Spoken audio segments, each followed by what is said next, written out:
찬송가 540장, 찬송가 540장 찬송하시고 시작하시도록 하겠습니다.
할렐루야. 여호와의 이름을 찬송하라. 여호와의 종들아 찬송하라. 여호와의 제물이 여호와의 성전 곧 우리 하나님의 성전들에 서 있는 너희여, 여호와를 찬송하라. 여호와는 선하시며 그의 이름이 아름다우니 그의 이름을 찬양하라. 내가 알거니와 여호와께서는 위대하시며 우리 주는 모든 신들보다 위대하시구나. 아멘. 다 같이 자리에 서셔서 찬송가 15장 찬송하시겠습니다.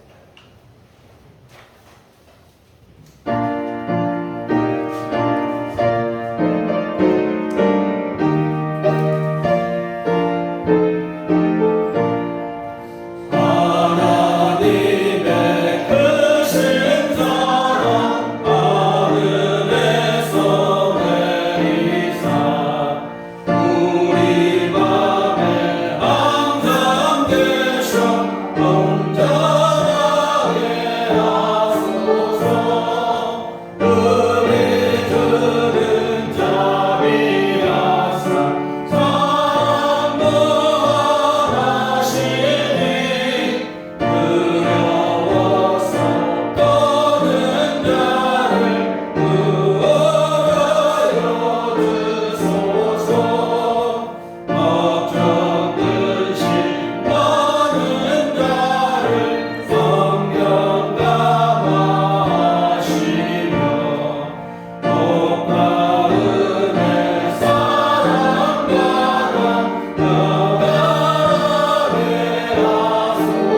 사도신경으로 신앙 고백하시겠습니다.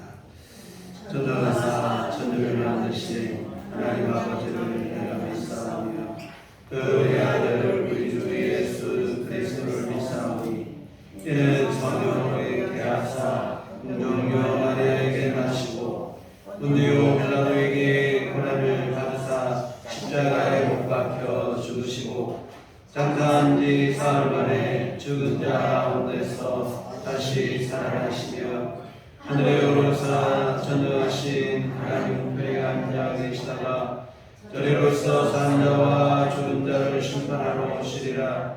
성령을 믿사오며 거룩한 공예와 성도가 서로 교통하는 것과 죄를 사하여 주시는 것과 몸이 다시 사는 것과 영원히 사는 것을 믿사옵나이다. 아멘. 성지교독은 금 61번입니다.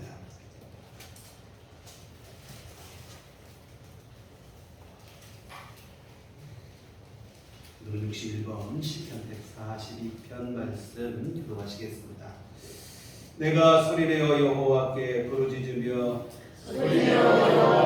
간구하는도다. 내가 내 원통함을 그의 앞에 토로하며 내 영광을 그의 앞에 진술하는도다. 내 영이 내 속에서 상할 때에도 주께서 내 길을 아셨나이다. 내가 한 길에 그들이 나를 잡으려고 물로를 준비하나이다. 오른쪽을 살펴보소서. 나를 아는 이도 없고 나의 피난처도 없고 내 영혼을 돌보는 이도 없나이다. 여호와여 내가 주께 부르짖어 말하기를 주는 나의 피난처시요 살아있는 사람들의 땅에서 나의 군기시시라 하였나이다. 나의 부르짖음을 들으소서. 나는 심히 비천하니이다. 나를 핍박하는 자들에게서 나를 건지소서. 그들은 나보다 강하니이다. 내 영혼을 옥에서 이끌어내사 주의 이름을 감사하게 하소서. 주께서 나에게 갚아주시니 의인들이 나를 들으리라. 아멘. 오늘은 찬송가 5장입니다.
우리의 씨름은 혈과 육을 상대하는 것이 아니요 통치자들과 권세들과 이 어둠의 세상 주관자들과 하늘에 있는 악의 영들을 상대함이라.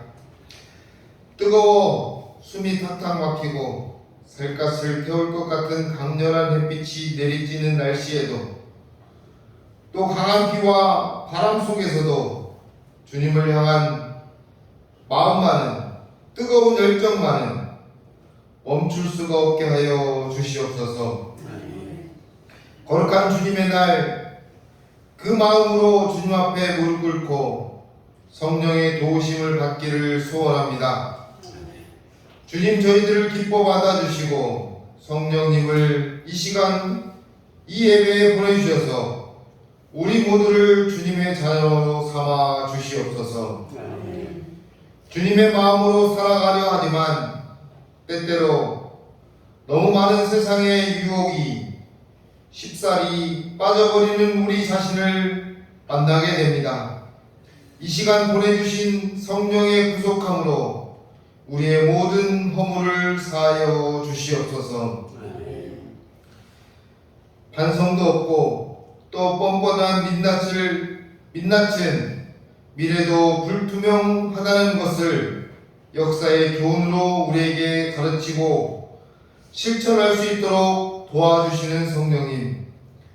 하지만 아직도 어리석음으로 이러한 진리를 깨닫지 못하고 자신들의 이익과 자신들의 욕망으로 인해 그러한 질서를 무너뜨리고 독불장군식의 행태를 부리고 있는 어리석은 자들이 있습니다.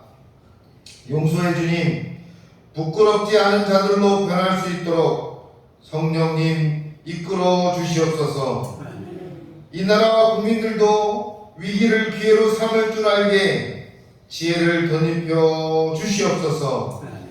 이 나라의 위정자들과 국민이 감정적으로 하는 것이 아니라 진심으로 나라와 민족 또 이 세계를 사랑하는 마음, 그 마음으로 못난 백성을 사랑하신 주님의 마음을 가지고 승리의 그날까지 앞으로 전진할 수 있도록 힘주시고 용기 잃지 않도록 도와주시옵소서. 은혜의 주님, 지치기 쉬운 무더운 여름을 보내고 있는 우리들 교회와 또 여기에 속한 주님의 자녀들을 기억하여 주시옵소서. 속이 썩어 들어가는 아픔을 간직하고 그 누구 앞에 속 시원히 털어놓을 수 없는 사정과 이야기도 옆에 살며시 다가와 들어주시며 귀를 열어주시고 다독여 주시는 주님을 의지하여 털어놓고 속 시원함을 얻어 돌아가는 예배되게 하여 주시옵소서. 또 살이 썩어 들어가고 고통의 몸부림으로 밤낮을 눈물로 지새우는 이들의 심정도 주님 아시고 위로하여 주실 줄 믿습니다. 세상 어디에도 의지할 곳 없어 방황할 때도 다가와 동행해 주신 주님께서 이 시간 치유의 하나님으로 강림하셔서 아픔이 있는 곳에 치유의 은혜가 넘쳐나게 하여 주시옵소서. 세상은 물질로 가득하여 그것으로 판단하고 주님보다 물질이 주인 되어진 것 같은 세상일지라도 주님을 의지하는 저희들에게만은 주님을 사랑하는 우리들 교회를 사랑하는 성도들에게만은 그런 물질로 고통당하는 시간이 갈수록 줄어들 수 있도록 물질의 복뿐만 아니라 평안의 복도 허락하시어 관대한 마음으로 살아갈 수 있게 도와주시고 나눌 수 있는 행복도 덧입혀 주시옵소서. 주님께 영광 돌리는 일들이 될 수 있도록 도와주시옵소서. 우리들 교회를 사랑해 주시는 주님, 내 이웃을 내 몸과 같이 사랑하신 주님의 기쁨을 원하셔서 이곳에 십자가의 핏값으로 세워주신 줄로 믿습니다. 거룩한 주님의 전에 모인 우리들이 성령의 은혜 속에 거함으로 이웃과 형제들에게 주님의 사랑하심을 나누게 하여 주시옵소서. 특별히 예배를 통해 또 징계를 통해 또 나눔을 통해 더욱 사랑해 주시는 주님을 느끼게 하여 주시옵소서. 우리들 교회가 주님이 보시기에 아름답고 사랑스러운 교회로 성장하게 하여 주시옵소서. 오늘 주시는 귀한 말씀에 귀 기울이게 하여 주시옵소서. 성령님의 말씀의 은혜에 귀 기울이게 하시옵소서. 마음과 뜻과 정성을 다하는 예배의 말씀에서 우리의 모든 것이 은혜이고 사랑임을 깨닫게 하여 주시옵소서. 주님께 영광 돌리는 일들이 될 수 있도록 주님 이 시간 도와주시옵소서. 내적으로나 외적으로나 힘든 시기이지만 주님을 의지하게 하시고 성령의 도우심을 통해 오늘도 승리케 하시는 또 은혜를 베풀어 주시는 예수 그리스도의 이름으로 간절히 기도합니다. 아멘.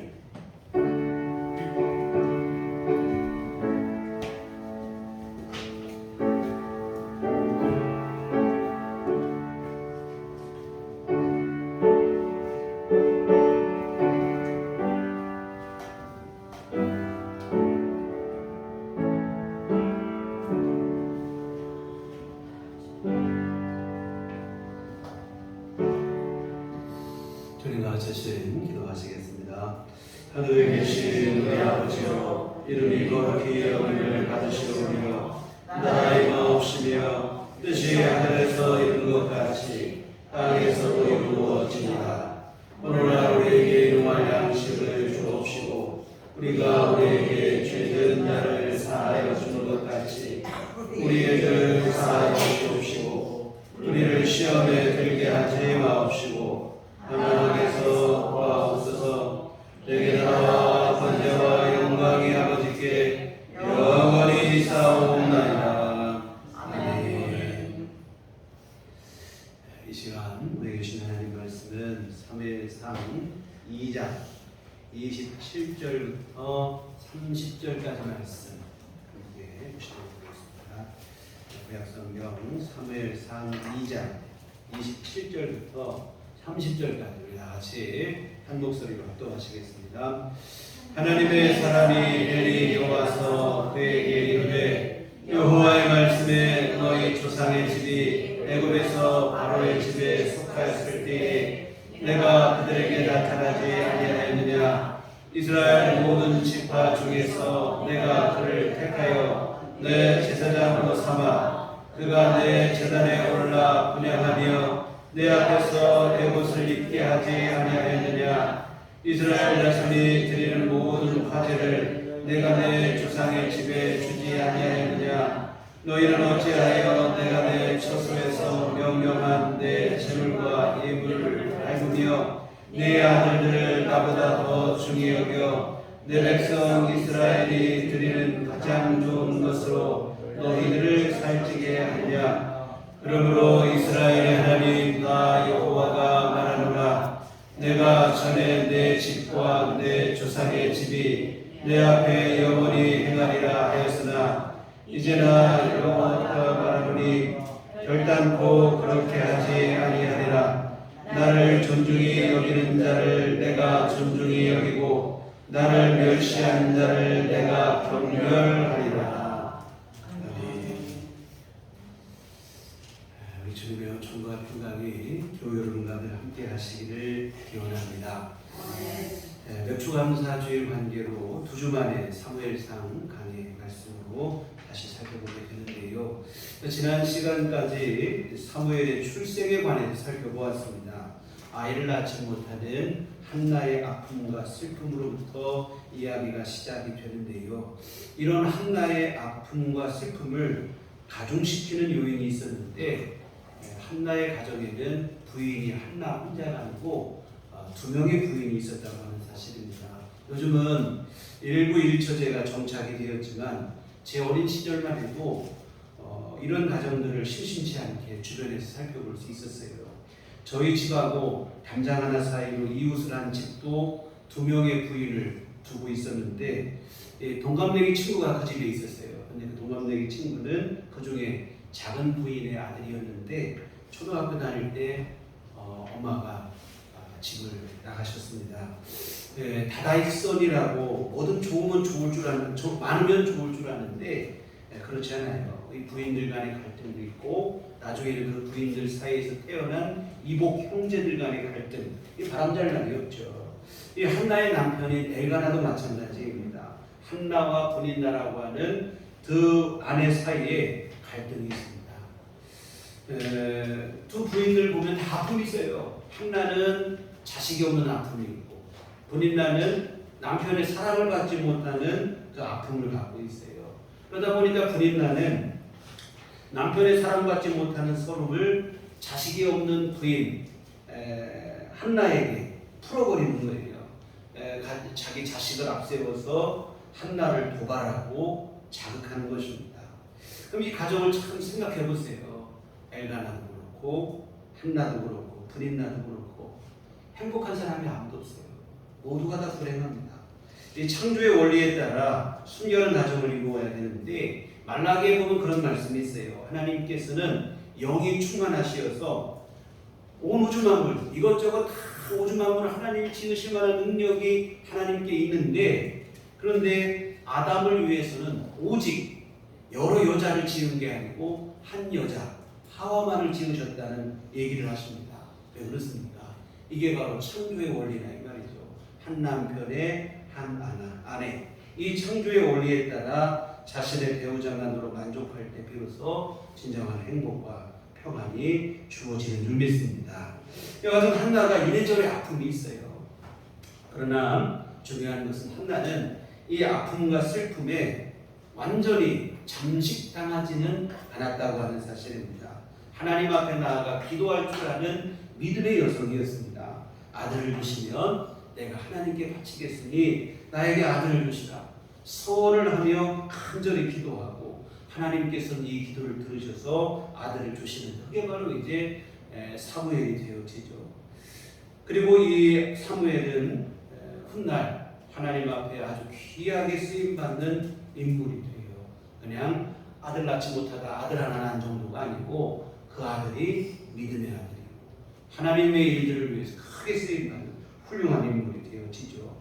여하튼 늘 드리는 말씀이지만 기독교 신앙의 백미는 이 바로 고난의 신비에 있습니다. 고난이 우리에게 아픔과 절망으로만 끝나는 게 아니고 그 고난은 위대한 하나님의 역사를 이루는 촉매제로 작용을 한다고 하는 사실입니다. 고난을 통해서 성도들은 성장합니다.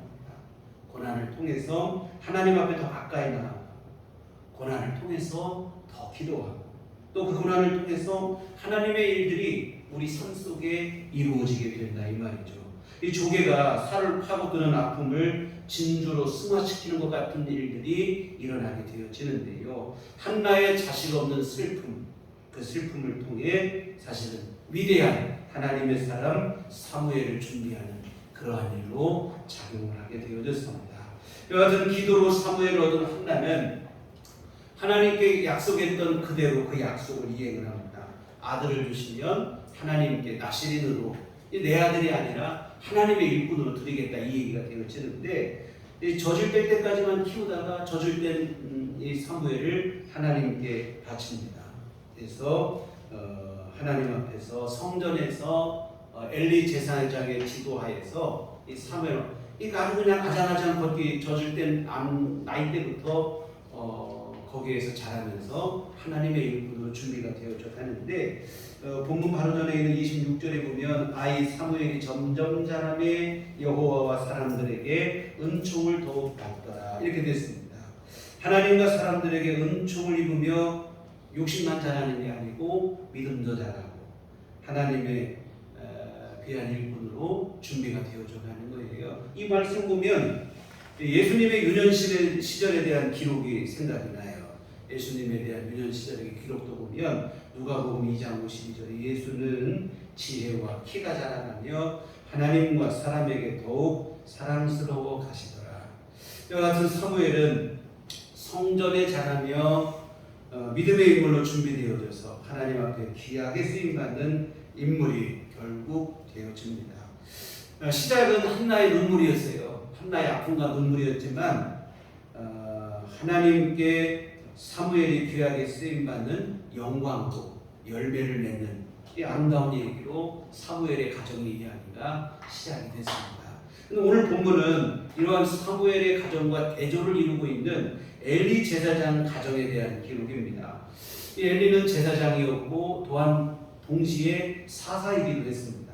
막중한 임무를 하나님께 부여받은 사람인데 그런데 엘리는 이 막중한 임무를 받았는데 임무에 비해서 믿음이 너무 부족해요. 엘리 제사장에 대한 성경의 평가는 낙제점입니다. 특히 자녀의 문제에 있어서 엘리 제사장의 약점은 더욱 두드러지게 드러나는데 홈리와 비느하스라고 하는 두 아들이 있었습니다. 두 아들 또한 아버지에 이어서 제사장의 직분을 가지고 있었습니다. 그런데 한심스러운 것은 이 두 아들이 제사장이 됐는데 하나님을 알지 못한다는 거예요. 12절 한번 보시겠습니다. 오늘 본문 전에 12절에 보면 엘리의 아들들은 행실이 나빠 여호와를 알지 못하더라 이렇게 되어 있습니다. 이 제사장인데 행실이 나빠요. 더 문제는 하나님을 알지 못했다는 겁니다. 이 하나님을 알지 못하는 사람이 제사장을 한다니 이게 말이 안 되죠. 오늘날로 하면 예수를 안 믿는 사람이 목사가 된 거예요. 교회에서 목사가 돼서 나쁜 짓만 하고 이렇게 되는 거라 이 말입니다. 이름만 제사장인 유명무실 그 자체인데 제사장 가문에 태어났다는 이유만으로 제사장이 되는 것에 폐해가 아닌가 싶습니다. 이 제사장 직분은 율법에 어떻게 되어 있냐면 혈연 관계로 세습이 되도록 되어 있습니다. 레위 지파 그 중에서도 아론의 후손이 제사장 가문이 되어지는데 그 가문에서 태어나면 아버지가 제사장이면 아들도 제사장이고 그 아들의 아들도 또 제사장이 되고 이렇게 되는 게 율법이에요. 참 근데 이것이 좋을 수도 있지만 문제가 많은 것 같아요. 물론 바른 신앙 교육을 통해서 제사장으로서의 자질과 자격을 고루 갖춘다면야 문제될 것이 없겠지만 그렇지 못하면 오늘 엘리 가문과 같은 부작용이 발생하는 거예요. 제사장이 되긴 했는데 행실이 옳지 못해요. 하나님을 알지 못합니다. 요즘 교계에서도 목회 세습에 대한 문제들이 많이 있고 한데요. 비슷한 문제인 것 같아요. 여하튼 하나님을 알지 못하고 행실이 좋지 못합니다. 상황이 이렇다 보니까 이들이 제사장의 직분을 가지고 한 일이 무엇인가 하면 하나님께 드려지는 제물을 빼앗는 거예요. 요즘으로 하면 헌금을 빼앗는 것 똑같은 일입니다. 이 경찰이 총을 줬더니 총으로 시민의 안전을 지킨 게 아니고 그 총으로 경찰이 시민들을 상대로 강도질하는 것과 똑같은 일이 벌어진 거예요. 13절 보시겠습니다. 그 제사장들이 백성에게 행하는 관습은 이러하니 곧 어떤 사람이 제사를 드리고 그 고기를 삶을 때에 제사장의 사환이 손에 쇠살 갈고리를 가지고 와서 그것으로 냄비에나 솥에나 큰 솥에나 가마에 찔러 넣어 갈고리에 걸려 나오는 것은 제사장이 자기 것으로 가지되 실로에서 그곳에 온 모든 이스라엘 사람에게 이같이 할 뿐 아니라. 이 참 가관입니다. 구약에서는 오늘날 우리는 헌금으로 돈으로 우리가 헌금을 드리는데 구약에서는 짐승을 제물로 잡아서 하나님께 드렸습니다. 그런데 여러 제사 중에 화목제의 경우인 것, 오늘 본문은 화목제의 경우인 것 같아요. 화목제는 뭐냐면 하나님 앞에 제물을 바칠 때 짐승 제물 중에 기름 부분은 지방이죠. 지방과 내장 이런 것은 태워서 하나님께 드리고 나머지 고기는 제사장에게도 돌아가고 제사를 지내러 온 사람들이 그 이웃들과도 함께 나눠 먹도록 이렇게 되어 있습니다. 그런데 이처럼 제사를 드리고 이제 그 제물을 남은 것을 이웃들과 나눠 먹으려고 솥에서 삶으면 이 홈리와 비느하스가 와서는 쇠살 갈고리를 가지고 와서 그 솥에다가 찔러놓고는 휘휘 젖어서 걸려드는 대로 자기 것으로 가져가는 거예요. 근데 여러분 사실 제사장이라고 해서 아무거나 가져갈 수 있는 게 아니에요. 성경에 보면 화목제물 중에 제사장의 몫으로 정해진 게 따로 있어요. 가슴과 오른쪽 넓적다리라고 되어 있는데 가슴하고 이제 갈비가 되겠죠. 갈비와 오른쪽 넓적다리는 제사장의 몫으로 정해져 있지만 그 외에는 제사를 드리러 온 사람들이 이웃과 함께 나눠 먹도록 되어 있어요. 근데 홈리와 비느하스는 자기 마음대로 갈고리를 가지고 와서 걸리는 대로 그냥 다 자기 것으로 무조건 하고 가져가 버려요. 이게 빼앗는 일이죠. 이것은 양반입니다. 그나마 더 문제는 뭐냐면 하나님께 제물을 바치기도 전에 빼앗아가는 일까지도 했습니다. 15절에 보면 기름을 태우기 전에도 이 기름을 태운다는 말이 뭐냐면 화목제물 중에 하나님께 바쳐질 것, 이 기름 아까 지방질 같은 경우는 하나님께 태워드리라고 했잖아요. 이거를 드린 다음에 나눠 먹대로 나눠 먹고 제사장의 목을 돌아가더라도 돌아가는 것인데 그런데 어떻게 했냐면 15절 다시 보시면 기름을 태우기 전에도 제사장의 사환이 와서 제사 드리는 사람에게 이르기를 제사장에게 구워드릴 고기를 내라. 그가 내게 삶은 고기를 원하지 아니하고 날 것을 원하신다 하다가 그 사람이 이르기를 반드시 먼저 기름을 태운 후에 네 마음에 원하는 대로 가지라 하면 그가 말하기를 아니라 지금 내게 내라. 그렇지 아니하면 내가 억지로 빼앗으리라 하였으니. 참 기가 막힐 일이에요. 하나님 앞에 먼저 제물로 바친 다음에 그 다음에 나눠 먹도 나눠 먹고 제사장 목을 가져가는 것인데 하나님께 바치기도 전에 와서 내놓으라는 거예요. 그러니까 제물을 바치러 온 사람이 이거 이럴 수는 없잖아요. 하는 말이 조금만 기다려달라. 하나님께 먼저 기름을 태운 다음에 그 다음에 가져가요. 그러면 내가 제사장의 목뿐만 아니라 어느 것도 다 주겠다. 이렇게 얘기를 사정사정을 해도 듣질 않아요. 지금 안 내놓으면 내가 뺏어가겠다 하고는 하나님께 드리기도 전에 뺏어가는 거예요. 참 이게 말도 안 되죠. 여러분 생각해 보세요. 일반 백성들이 하나님 앞에 제사를 잘못 드린다, 하나님께 예배를 잘못 드리고 제물을 잘못 바친다 해도 제사장이 어떻게 해야 됩니까? 이러면 안 됩니다. 바르게 하십시오 하고 가르쳐야 되는데, 오히려 제사장이 나서서 잘못된 예배를 드리게 하고 헌금을 갈취하고 제물을 빼앗아가고 하나님께 드리기 전에 가로채고 이런 일들을 했다는 거예요. 뭐냐면 반대가 됐어요. 백성들은 바르게 하려고 해도 오히려 제사장이 반대를 하고 제사장이 앞장서서 하나님 앞에 드려지는 예배와 제사를 무시하는 일을 행했다 이 말입니다. 17절 보시면 이 소년들의 죄가 여호와 앞에 심히 크면 그들이 여호와의 제사를 멸시함이었더라. 하나님의 제사, 하나님께 드려지는 예배를 멸시했다는 겁니다. 이 제사장인데 제사장이 제사를 멸시하는 거예요. 참 이거 말이 안 되죠. 목사가 예배를 방해하는 것과 똑같아요. 여러분 이런 말이 되겠습니까? 오늘 제가 여러분 뭐 예배 드렸는데 예배 드리지 말고 놀긴 합시다. 뭐 이렇게 하고 뭐 헌금을 뭘 드리냐고 맛있는 거 사먹자고 하고 이렇게 하면 여러분 어떡하시겠습니까? 목사님 저 이름 먹었나? 이러면 양반이고 이 교회 다시 안 나온다 이렇게 하실 거 아니겠어요? 그런데 오늘 제사장이 앞장서서 백성들에게 제사를 무시하는 거예요. 기가 막힐 일이죠. 그런데 이들의 악행은 여기서 그치지 않았다는 게 더 문제예요. 지금까지도 우리가 생각할 때 참 이거 정신없는 일인데 더 큰 죄를 짓습니다. 22절을 보시면 엘리가 매우 늙었더니 그의 아들들이 온 이스라엘에 행한 모든 일과 회막문에서 수종드는 여인들과 동침하였음을 듣고, 이때는 뭐 성전이 지어진 건 아니고 성막이 그대로 있던 때인데 성막문에서 수종드는 여인들과 동침하기까지 했다. 뭐냐면 더없이 거룩해야 될 것이 하나님의 성소인데 거기에서 음행을 저지르는 부정한 일들을 해버렸다 이 말인데요. 그런데 여러분 오늘 본문은 단순한 부정, 음행 그 이상의 문제가 되어져요. 뭐냐면 이것은 당시 가나안 지역에서 행해지던 우상 숭배 행태를 그대로 모방한 범죄다 이 말입니다. 여러분 가나안의 우상 숭배는 대부분 음행과 깊은 연관이 있어요. 집단적으로 이루어지는 난잡한 음행 자체가 우상을 향한 숭배예요. 예배가. 우상은 어떻게 예배를 드린다? 그냥 모인 사람들이 그냥 음행을 저지르는 게 예배가 되는, 이 가나안 종교가 그 정도로 타락했는데 오늘 그것을 따라하는 거예요. 성전에서 수종드는 여인들과 음행을 저지르는 것은 바로 이러한 가나안의 우상 숭배에 영향을 받은 것이 분명합니다.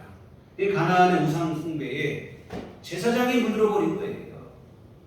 혹여 백성들이 그렇게 해도 못하게 해야 되는데 자기가 앞장서서 그렇게 물들어버리고. 그러면 오늘 본문의 이런 부정은 음행을 행했다, 단순한 부정 그 이상으로 하나님의 성전을 우상 숭배의 자리로 전락시키는 이 아주 끔찍한 범죄가 되어집니다.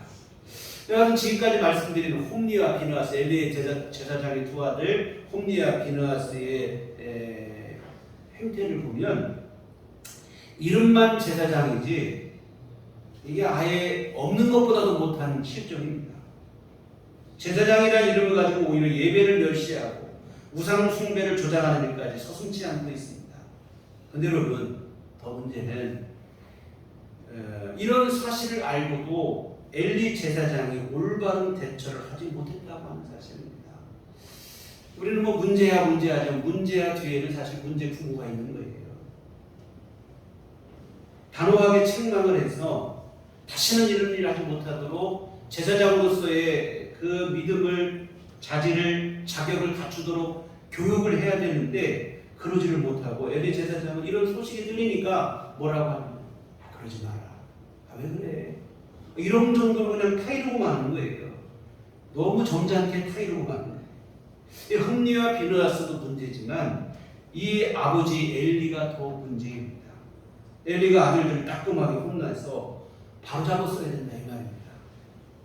그런데 하나님보다도 자식을 더 귀하게 여긴 나머지 단호하게 대응하지 못해요.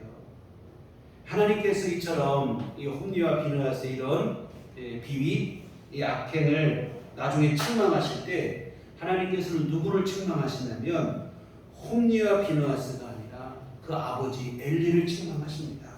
3장 13절 한번 보시면 내가 그의 집을 영원토록 심판하겠다고 그에게 말하는 것은 그가 아는 죄악 때문이니 이는 그가 자기 아들들이 저주를 자청하되 금하지 아니하였습니다. 아들들도 문제지만 그 아들들이 저주를 자청하고 하나님 앞에 벌받을 짓을 하고 있는데도 불구하고 그것을 금하지 않고 타이르지 않고 올바른 길로 인도하지 못한 부모의 책임이 더 크다는 거예요. 오늘 본문 29절도 보시면 너희는 어찌하여 내가 내 처소에서 명령한 내 재물과 예물을 밟으며 네 아들들을 나보다 더 중히 여겨 내 백성 이스라엘에 드리는 가장 좋은 것으로 너희들을 살찌게 하느냐. 하나님보다도 자식을 더 귀하게 여긴 나머지 자식이 잘못된 길로 가는데도 불구하고 바른 길로 지도하지 못했다. 누구의 죄가 더 크냐?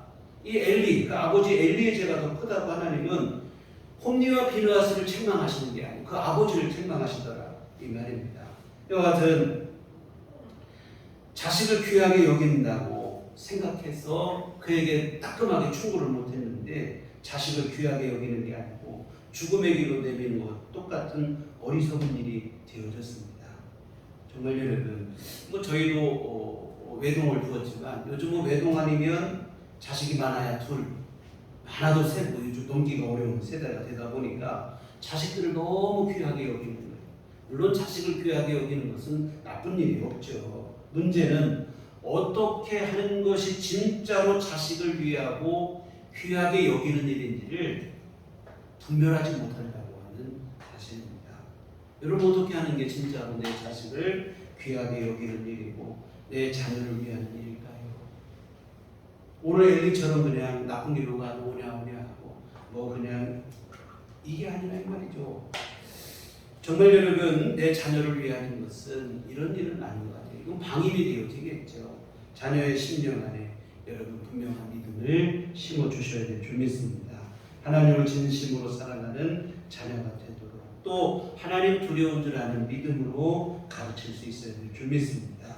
그래서 오늘 본문은 엘리는 그냥 자식을 귀하게 여긴다는 그 미명하에 오히려 자식을 멸망의 길로 인도하고 말았어요. 너무 귀하게 키우다 보니까 이 귀하게 키운 게 아니고 오히려 망나니가 되게 만들었습니다. 부모도 몰라봐요. 나중에 하나님도 몰라보게 되고 결국 홈리와 비느하스는 하나님의 심판을 받게 되어지는데 25절에 보면 사람에게 범죄하면 하나님의 35절에 보시면 34절에 보면 내 두 아들 홈리와 비느하스가 한날에 죽으리니 그 둘이 당할 그 일이 내게 표징이 되리라. 하나님께서 홈리와 비느하스를 한날에 죽이시겠다는 거예요.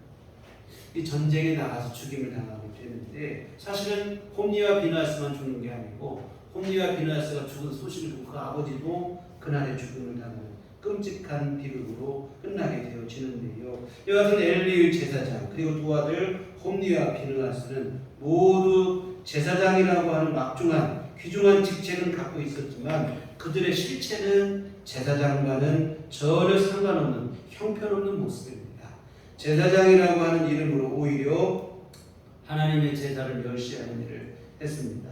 이와 같은 홈리와 비느하스, 엘리 제사장 그 가문에 대한 하나님의 심판의 말씀이 오늘 본문의 말씀이에요. 하나님께서 하나님의 사람, 즉 이름 없는 무명의 선지자를 보내주셔서 엘리 가문의 죄를 지적하시는데 뭐냐면 하나님께서 하시는 말씀은 다른 얘기가 아닙니다. 내가 너희 가문을 일찍이 택해서 제사장의 직분을 감당하는 귀한 은총을 너희에게 주었다는 거예요. 그런데 이 귀한 은혜를 너희가 왜 멸시하고 저버리느냐? 이게 얼마나 귀한 일이고 복된 일인데 이걸 소중히 여기지 못하고 오히려 제사를 멸시하고 지금까지 우리 보신 것처럼 재물을 갈취하고 백성들을 오히려 잘못된 길로 빠지게 하고 하나님을 영화롭게 해야 되는데 오히려 자기 욕심만 채웠다는 거예요. 하나님 하시는 말씀은 뭐냐면 고양이에게 생선 맡긴 꼴이 됐다 하시는 게 하나님의 심정입니다. 이 하나님은 하시는 말씀이 뭐냐면 그러므로 이제 제사장 직분을 너희에게서 빼앗겠다는 겁니다. 30절에 보면 그러므로 이스라엘의 하나님 나 여호와가 말하노라 내가 전에 내 집과 내 조상의 집이 내 앞에서 영원히 행하리라 하였으나 이제 나 여호와가 말하노니 결단코 그렇게 하지 아니하리라. 하나님께서 뭐라고 하시냐면 영원히 이 직분을 너희 가문에 주었다고 했는데 이제는 그렇게 하지 아니하겠다. 이 영광스러운 직분을 너희가 오히려 욕심으로 더럽혔으니 빼앗겠다는 겁니다. 그리고 31절 이하의 말씀에서는 엘리 가문의 멸문지화에 대한 이야기입니다. 엘리 가문의 모든 남자가 젊어서 다 죽을 거라는 거예요. 너희 가문에 영원히 노인이 없을 것이다. 그리고 아까 말한 것처럼 엘리의 두 아들 홈리와 비느하스 한날에 다 죽을 것을 예고하십니다.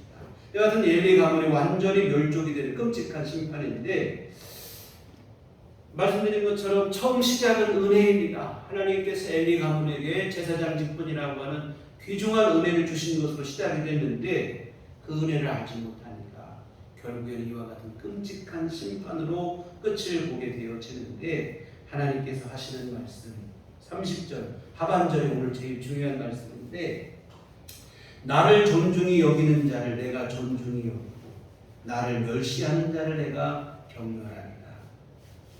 하나님께서 왜 엘리 가문을 심판하시느냐? 너희가 나를 멸시했기 때문이라는 거예요. 그래서 하나님 하시는 말씀은 뭐냐면 하나님은 하나님을 존중히 여기는 자를 하나님께서도 존중히 여겨주시고 하나님을 멸시하는 자를 하나님께서도 경멸하시겠다는 겁니다. 여러분 깊이 새겨야 될 말씀입니다. 우리가 자꾸 하나님은 좋으신 하나님, 은혜가 많으시고 자비가 많으시고 이걸 너무 막 강조하다 보니까 하나님을 너무 가볍게 생각하는 경우가 있어요.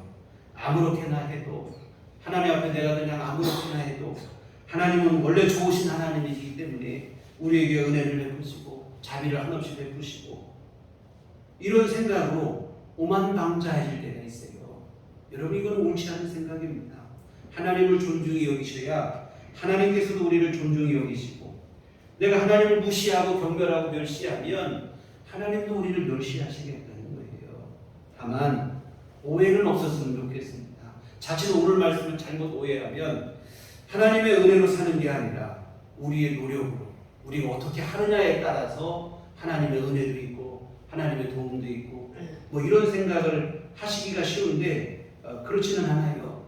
오늘 말씀은 그런 오해는 없었으면 좋겠습니다. 여러분 하나님을 존중히 여깁니다. 또 하나님을 멸시한다는 것은 다름 아닌 하나님께서 우리에게 먼저 베풀어 주신 그 은혜에 대한 우리의 반응을 두고 하는 얘기입니다. 먼저는 하나님의 은혜가 있어요. 하나님의 은혜가 있고 사랑이 있고 하나님의 자비가 훨씬 더 크십니다. 다만 그 은혜를 입었을 때, 그 자비를 입었을 때, 하나님 베푸신 그 사랑을 입었을 때 우리가 어떻게 반응하느냐. 여러분 하나님의 은총이 부어졌는데 그 은혜를 알고 진심으로 감사하고요. 하나님 앞에 하나님 은혜로 살고 있지. 하나님 감사합니다. 더 믿음으로 살겠습니다. 이러면 이것은 뭡니까? 하나님을 존중히 여기는 거예요. 하나님께서 베풀어 주신 은혜를 믿음으로 받는 일이고 하나님을 존중히 여기는 일입니다. 그런데 반대로 하나님께서 은혜를 주시는데 은혜를 깨닫지 못해요. 그 은혜를 무시하고 저버리고 그냥 자기 멋대로 살고 자기 욕심대로 살고 내 힘으로 다 되는 줄 알고 이게 바로 하나님을 멸시하는 일이 되어진다 이 말입니다.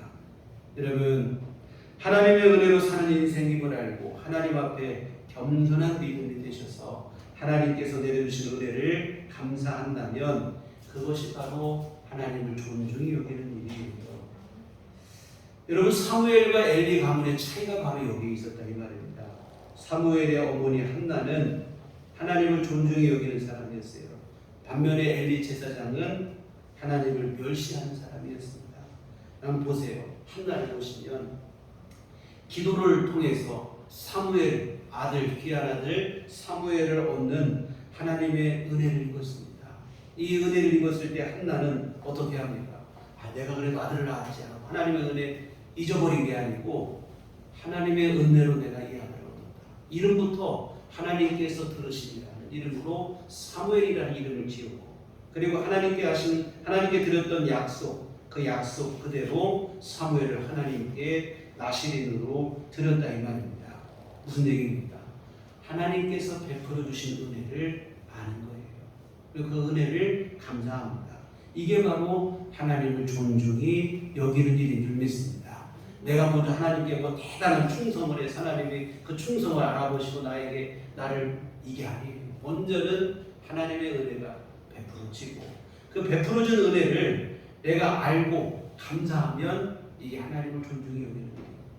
이처럼 한나가 하나님을 존중히 여겼더니 하나님께서도 한나와 사무엘을 존중히 여기시는데 한나에게 어떻게 하시느냐? 사무엘 외에 또 다른 자녀를 주십니다. 21절에 보시면 여호와께서 한나를 돌보시사 그로 하여금 임신하여 세 아들과 두 딸을 낳게 하셨고 아이 사무엘은 여호와 앞에서 자라니라. 하나님께서 한나를 복되게 하신 거예요. 또한 사무엘은 점점 믿음으로 자라서 하나님의 귀한 일꾼이 되었죠. 여하튼 하나님께서 한나와 사무엘을 존중히 여겨주시는 은혜를 지속적으로 베풀어 주십니다. 반대로 엘리 가문을 보시면 아까도 말씀드린 것처럼 제사장 직분이라고 하는 놀라운 은혜를 입은 거예요. 그런데 그 문제는 그 은혜가 얼마나 귀하고 복된 것인지를 알지 못했다고 하는 사실입니다. 제사장의 직분을 귀하게 여기고 감사로 그 직분을 감당해야 되는데 오히려 하나님의 제사를 멸시했습니다. 아까도 보신 것처럼 제사장 직분을 이용해서 오히려 자기 욕심만 추구했어요. 하나님의 은혜를 베풀어 주신 그 은혜를 무시하는 거예요. 이게 바로 뭐냐면 하나님을 멸시하는 일이다 이 말입니다. 그러다 보니까 하나님께서도 은혜가 은혜인지도 모르고 그 은혜를 깨닫지 못하니까 은혜를 더 이상 부어주지 않아요. 하나님께서 하나님을 경멸히 여기는 자 하나님도 경멸하셔서 엘리 가문의 멸문지화에 그 화를 당하게 하신다 이 말입니다. 사랑하는 성도 여러분, 우리가 기억해야 될 게 있어요. 은혜 무엇입니까? 자격 없는 자에게 베풀어 주시는 하나님의 선물이에요. 하나님의 호의라 이 말입니다. 자격 없는 자에게 베풀어 주시는 것은 분명한 사실이지만 그렇다고 해서 무한적으로 은혜가 주어지는 것은 아니라고 하는 사실입니다. 이 최소한의 자격이라고 할까요? 최소한 은혜가 은혜인 줄은 알아야 돼요. 은혜가 은혜인지도 모르면 진짜 문제가 됩니다. 엘리 가문처럼 되는 거예요. 받은 은혜를 가지고 오히려 죄를 짓고 악을 행하고 그런 삶을 살게 되는 겁니다. 은혜가 은혜인지 모르면 그 은혜를 소중히 여기지 못하고 감사하지도 못하고 오히려 오만망자해지는 여러분, 그런 사람들에게까지 부어질 은총은 더 이상 없다고 하는 사실입니다. 너를 무조건 은혜의 하나님이시니까 은혜를 보자. 그렇지 않아요. 은혜가 은혜인 줄은 알아야 돼요. 최소한. 여러분, 뿌리가 살아있는 나무에는 거름을 주고 물을 주면 나무가 잘 자라지만 뿌리가 죽고 썩은 나무에는 거름을 주고 물을 주면 오히려 더 빨리 썩게 만들 따름이다 이 말입니다. 주면 줄수록 오히려 문제가 돼요. 은혜를 알지 못하는 사람에게 은혜를 계속 부어줄 수 없는 이유가 바로 여기 있습니다.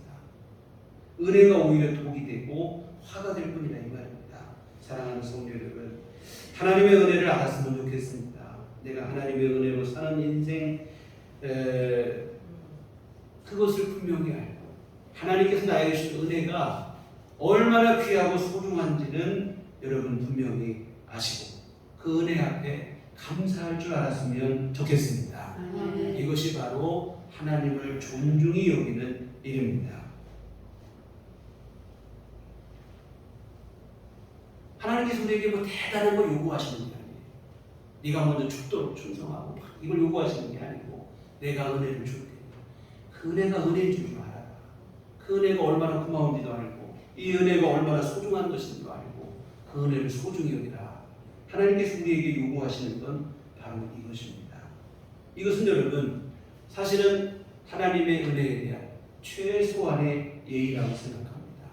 여러분 우리가 어떤 사람에게 마음 먹고 막 선물을 준비를 했어요. 근데 상대방이 시큰둥하는 그 선물을 그냥 받자마자 내던져 버린다면 이거 참 얼마나 모욕적입니까? 하나님의 은혜를 모르는 게 바로 이와 같은 일입니다. 하나님의 은혜를 모르고 멸시하는, 이게 하나님을 무시하는 일이고 하나님을 멸시하는 일이고, 그러면 하나님께서 더 이상 은혜를 내려주실 수 없다는 겁니다. 여러분 하나님의 은혜를 분명히 알고 그 은혜의 진심으로 감사했으면 좋겠습니다. 그 감사한 마음으로 오늘 여러분에게 주어진 삶을 소중히 여기시며 성실히 살아냈으면 좋겠습니다. 주어진 하루하루를 소중히 여기며 성실히 살았으면 좋겠습니다. 아까 우리 목사님 기도하실 때 주어진 모든 날, 모든 시간들, 모든 게 하나님의 은혜라는 기도를 하셨는데 정말로 여러분 우리에게 주어진 모든 날들이 하나님의 소중한 은혜임을 기억하셔서 원망과 불평이 아니라 기쁨과 감사로 하루하루를 사시길 바랍니다. 물론 때로 힘들고 어려운 날도 있겠지요. 그러나 여러분 먹구름 뒤에도 태양은 찬란히 빛나듯 언제나 우리 가운데 함께 하시는 하나님의 은총이 있음을 기억하시며 믿음으로 인내하시고 이겨내셨으면 좋겠습니다. 이렇게 여러분에게 주어진 삶을 성실과 진실로 살아내시고 하루하루를 소중히 여기시며 감사한 마음으로 사시기를 부탁을 드립니다. 또한 하나님께서 허락하신 우리의 소중한 이웃들을 진심으로 사랑하는 것도 하나님이 베푸신 은혜를 귀하게 여기는 일입니다. 내 가족, 친구, 친척, 교우, 이웃, 직장, 동료, 이 주변의 모든 사람들을 소중히 여기시며 진심 어린 사랑을 함께 나누는 거예요. 하나님께서 나에게 필요하시기 때문에 허락하신 소중한 사람들입니다. 내 마음속에 미움과 분노와 증오가 아니라 사랑과 관심과 이해로 하나 될 수 있었으면 좋겠습니다. 이 또한 하나님께서 베풀어 주신 은혜를 소중히 여기는 일이에요. 그러면 하나님께서도 여러분을 존중히 여겨주실 줄 믿습니다. 감사하는 자에게는 더 큰 감사의 조건을 허락하십니다. 믿음으로 인내하는 자에게는 승리와 영광의 날을 허락하십니다. 성실과 진실로 살아가는 자들에게는 성실한 은혜를 베풀어 주실 것입니다. 내가 먼저 모든 이들에게 좋은 이웃이 되어주는 자에게는 하나님은 우리로 하여금 우리 이웃들도 복을 받게 하시고 또 우리에게 더 좋은 이웃들을 또 허락해 주실 줄 믿습니다. 여러분 이처럼 하나님께서 시간을 통해서 나 일들을 통해서 사람을 통해서 우리에게 은혜를 베풀어 주실 때 그 은혜를 알아보시고 소중히 여기시고 감사하시기 바랍니다. 이게 바로 하나님을 존중히 여기는 삶이 되어지는 줄 믿습니다. 그래서 여러분 하루하루를 시작할 때마다 오늘 이 말씀을 여러분의 마음에 새겼으면 좋겠습니다. 나를 존중히 여기는 자, 내가 존중히 여기겠다 하시는 하나님의 말씀을 마음에 깊이 새기시기를 바랍니다. 주어진 모든 시간, 만나는 모든 사람, 이 모든 것이 우리 안에 역사하시는 하나님의 은혜의 손길임을 잊지 않았으면 좋겠습니다. 그리고 하나님께서 베풀어 주신 그 은혜의 손길을 반가이 마주잡고 감사한 마음으로 하루하루를 살아내시기 바랍니다. 하나님께서도 여러분을 존중해 주셔서 우리가 알지 못했던 가장 풍성한 은혜를 하늘로부터 여러분의 삶 속에 부어주실 줄 믿습니다. 기도하시겠습니다. 하나님 아버지, 하나님을 존중히 여기라 하시는 귀한 말씀 우리 마음에 새기게 하여 주시옵소서. 하나님께서 은혜를 주시는데도 불구하고 그 은혜를 멸시하며 살아가는 어리석은 일 없게 하여 주시옵시고 그 은혜를 소중히 여기게 하시고 감사로 받게 하시며 또한 주님께서 은혜를 주신 날들과 소중한 이들 시간들 모든 것들을 성실과 진실로 잘 감당해 나가는 삶을 살아갈 수 있도록 도와주시옵소서. 예수님 이름으로 기도했습니다. 아멘. 찬송가 384장 찬송가 누가 384장 공부하시겠습니다.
주님 은혜 감사합니다.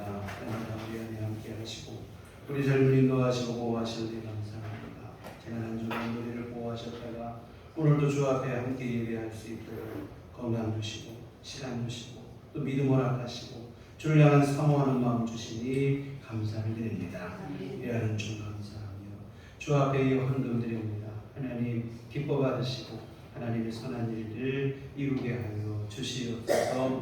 오늘도 헌금을 드리고 건강한 마음과 시간과 정성을 들여 주님을 예배한 모든 신령들을 주여 기뻐하여 주시옵시고 하나님은 주의 은총 베풀어 주시되 하나님의 은혜를 아는 지혜의 마음을 허락하여 주시옵소서. 하나님께서 은혜로 주신 것들을 믿음으로 받게 하시고 감사로 받게 하시고 그 은혜를 소중히 간직하며 살아갈 수 있도록 주여 도와 주시옵소서. 그리하여 하나님께서 우리 안에 베풀어 주신 더 큰 은혜를 날마다 있게 하여 주시옵시고 하나님을 존중히 여겨 하나님께서 우리를 존중히 여기신 그 은혜를 누리며 살아가는 복된 삶들이 되도록 도와 주시옵소서. 아버지 하나님, 오늘 우리 모든 교우들의 형편과 사정과 이 모든 것을 주님이 하시오니 아버지 하나님께서 여기까지 필요한 모든 것 채워 주시옵시고 날마다 하나님께서 은총을 내려 주시어서 주 안에 온전히 거하게 하시고 하나님 돌보심 안에 참 평안을 누리는 삶을 누리도록 도와 주시옵소서. 한 주간도 주 안에 승리케 하여 주시옵소서. 주의 우리에게 힘이 되어 주시옵시고 우리 삶의 인도자가 되어 주시옵시고 동행자가 되어 주시옵시고 힘들고 지칠 때 위로와 격려를 허락하여 주시옵소서. 그래야 험한 세상이고 승리하게 하여 주시옵소서. 예수의 이름으로 기도했습니다. 아멘. 교회 소리 시간입니다. 우리 서로 인사할 때 주님만 바라봅시다. 장마 무더위, 뭐 비가 막 오는지 덥든지 둘 중에 하나인 것 같아요. 요즘 날씨가 아주 힘든 시기를 보내고 계신데 하여튼 건강관리 유의하셔서 이 여름철 잘 이겨내시면 좋겠습니다. 적절한 휴식도 또한 식사도 적절히 잘 하셔서 하여튼 이 무더운 여름을 잘 넘기시고 무엇보다 또 기도와 말씀으로 우리 영혼을 더욱더 살찌게 하는 그러한 균형 잡힌 신앙생활 되시기 바랍니다. 지난주에도 광고를 드렸는데요. 우리 교회의 수요 예배가 자칫하다가 없어지게 생길 지경이 됐어요. 너무 참석들을 많이 못하시고 물론 뭐 시간상 불가항력적으로 참석이 어려우신 분도 많이 계시긴 하시는데 수요 예배에 많은 관심을 갖고 참여를 부탁드립니다. 그래서 우리 함께 예배할 수 있도록 협력해 주시면 고맙겠습니다. 오후 1시에 예배드립니다. 시간 되시는 분들 함께 참여해 주시면 고맙겠습니다. 교회 밖의 집회와 성경으로 참여를 통하고 교회 중심으로 건강한 신앙생활을 건전한 신앙생활 함께 이루어가시기를 당부를 드립니다. 우리 다 같이 차례 가져서 서로를 축복하시며 평안을 너에게 줍니다. 이렇게 찬양하시도록 하겠습니다.